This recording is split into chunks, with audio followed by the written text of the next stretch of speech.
far away. Okay. Hi everyone, Dr. Janette from Vivo Chiropractic, here today to run you through some stretches with my friend here, Nikki Toms, who is a personal trainer and health coach.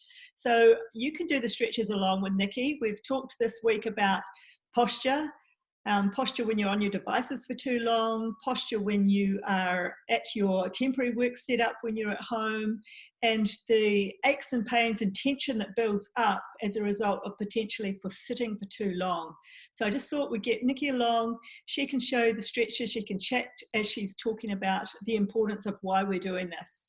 So the first thing we need to do if we've been sitting for too long, we don't want to be sitting for any longer really than an hour, do we, Nikki? No. You need to be getting up and moving the body. So the first thing we're going to do is get up and move our bodies.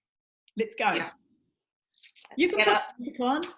You can put music on and dance around your living room. But I've actually got 80s music on now, but you probably can't hear it. Okay. So you want to try and just move. Tiptoe, shake yourself around. Don't worry if you look stupid. No one's watching. You're just in your bubble. You might be by yourself. Doesn't matter. It's going to get the blood moving, get a bit of adrenaline going, shake out all those lazy muscles, get some oxygen going around into your brain. So you already start to feel a little bit looser within seconds of doing that. Wrists, tight shoulders. Start to feel where you're getting a little bit tight into your backs of your legs, down into your calves. Your poor legs have been 90 degrees for the last hour, so you've got to move it around a little bit. And then getting into a nice back stretch, which... Step back a little bit. Yep, now we can see you. There. Yeah, now we want to be... Sofa. This stretch kind of moves our whole body, doesn't it, Nikki? Stretches our whole... It's really nice because you'll get multiple muscle groups stretching while you do this one. So just have your hands about shoulder width apart on your bench or your chair or your kitchen bench top, doesn't really matter. You can do it against the wall if you want. Just walk back slowly and go from foot to foot, just to move your hips around a little bit, loosen up through your shoulders. Take a nice deep breath in and just stretch it backwards. Keep the weight through the heels and stretch that back and your tailbone right back. Get it all the way through. Feel those fingertips. So what you want to do is just focus on relaxing the chest down. You can move your head around a little bit in this position. It's quite nice to loosen your neck. But you get a really nice big multiple stretch with this one. So it's a great one to start with. You want to be feeling into your areas of tension too, don't you, Nikki, at this time? Really do. And when you acknowledge those areas of tension, just work into those a little bit more and go back and breathe and stretch so it starts to feel a little bit looser. The first few times will feel tight. So you want to do it a few times till you feel that looseness start to happen, which is the stretch, really. So it's multiple movements to get the stretch actually setting in and working for you. How long do you want to hold it for, Nikki? You want to hold it for about 20 to 30 seconds. And you can repeat those tight bits, like you say, those you want to feel some ease coming through. So through the back of my legs are really tight, so I just keep working with that. Hold it 5, 10. If it's a little bit tighter than I want it to be, I'll hold it a bit longer and just go deeper into the stretch. And you can work the ribs when you're down there too, can't you? The ribs are really important. So your breathing is really important with this, to take a nice deep breath in and relax into the stretch, because your rib cage around the back is where your lungs are sitting. So if you've been sitting on your little desktop or baking or in this particular shape of movement, and it restricts your breathing. So lifting up the rib cage, getting your shoulders back, stretching through your back, just lets those lungs expand as well. Automatically switches your brain back on again, just standing in this nice postural position. Feel you can breathe a little bit freer. You might not notice it while you're at your workstation, because it can make your breathing quite shallow. You're not really aware of what's going on with you. You're more concentrating on what you're doing with your work. And it's not till you actually stop, you take some time for yourself, that you think, oh, yeah, I'm feeling a little bit more relaxed standing up, get my head a bit clearer. So yeah, it's lots of benefits to it. And like you said, Janette, doing the wrists, stretching all through the wrists, moving them around, because they've been doing this. Micro movements. And if we wanted to stretch through our upper thoracic area and open our chest, we talked about having our hands back on the chair as one good way of stretching out through that area. So it's a great way, yeah, using your chair. So the spine's designed to move in lovely different movements like this, but if you're restricted for an hour, or even half an hour, you'll feel the difference. Your spine kind of wants to go into this nice curved position, which isn't particularly good for us, but it's a relaxing state for us. But we want to lift that up. Have your feet on the floor. Start to breathe in through your nose. Inhale and start to twist the spine around. And to add a little bit more to that stretch, you can grab to the back of the chair and just twist it around a little bit more and exhale, but try and keep your posture straight while you exhale so you don't sink back down again. And exhale and you'll feel the twist. Come back to the center and try it on the other side. And there's usually one side a little bit tighter than the other. So again, get your feet on the floor, shoulders back. Inhale, slowly start to twist yourself around. Feel that point where you stop. Exhale. You might feel you can go a little bit further. So take your time, come back to the center and do it again and again until you start to feel a little bit freer through this area here. And the reason that you just keep your feet on the floor is because your knees can move around, which can hinder how much stretching you want to do. So try and keep your feet on the floor, keep your knees quite close together and try that. And it's a little bit tighter. One side the other. So while we're sitting, might be a good idea to stretch our neck as well, because our neck and our upper trapezius areas get very tight when we're sitting, especially if we have the keyboard up too high, like I talked about. So let's just do some gentle stretches through that neck and traps region. Yeah. So again, you want to just sit yourself nicely on the chair with your feet on the floor, relax your shoulders. And with your neck, just being really careful the way you stretch your neck is my key to, just doing it this properly, and so you don't cause any injury to yourself. It's just inhaling again, just slowly, just tip the head. Try and relax the jaw when you do it, and just relax and let it sit. Keep breathing, and then just push it a little bit more. Now that opposite shoulder, just try and relax it and drop it down. And just want to take your eyes up gently towards the ceiling. Keep your jaw relaxed. Just that little turn. Relax the shoulders even more. Breathe out. Slowly start to get your head back into that nice neutral straight position.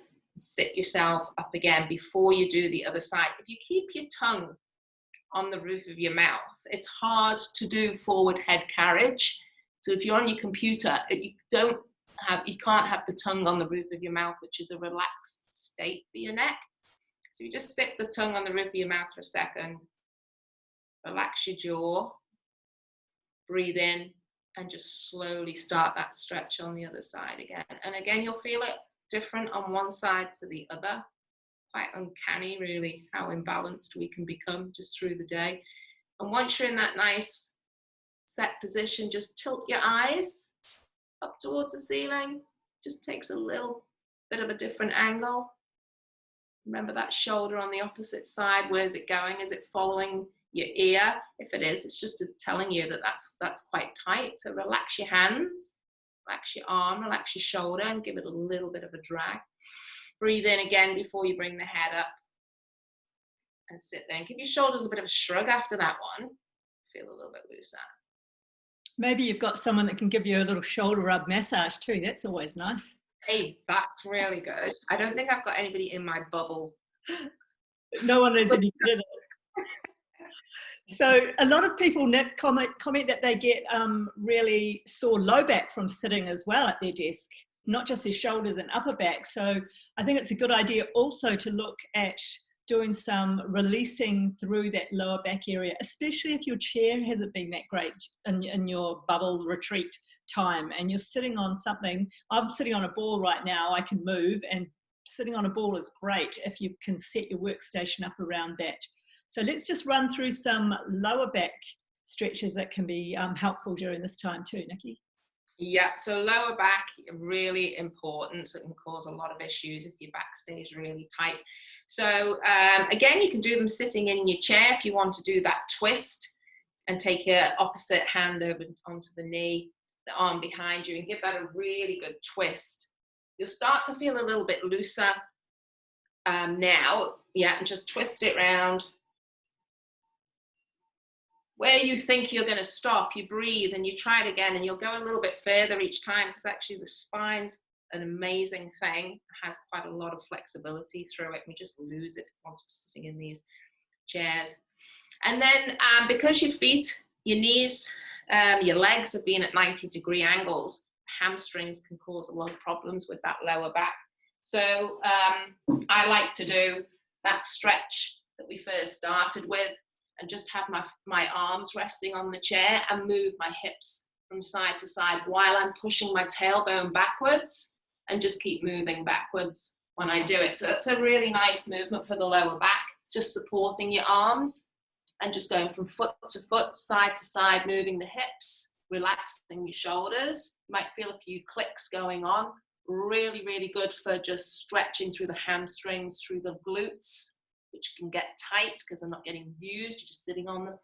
And then you can push yourself back and sink your head and your chest quite low, and you'll feel that nice lower back stretch happening. And just move those hips a little bit more if it's still feeling tight, because we've got a really tight set of muscles from our ribs down to our hips. They get really tight, so pull on the lower back. So we just want to move that around. It feels great, especially if you're stretching your glutes as well. Glutes and lower back feels amazing. We store a lot of stuff in those glutes, a lot of tension.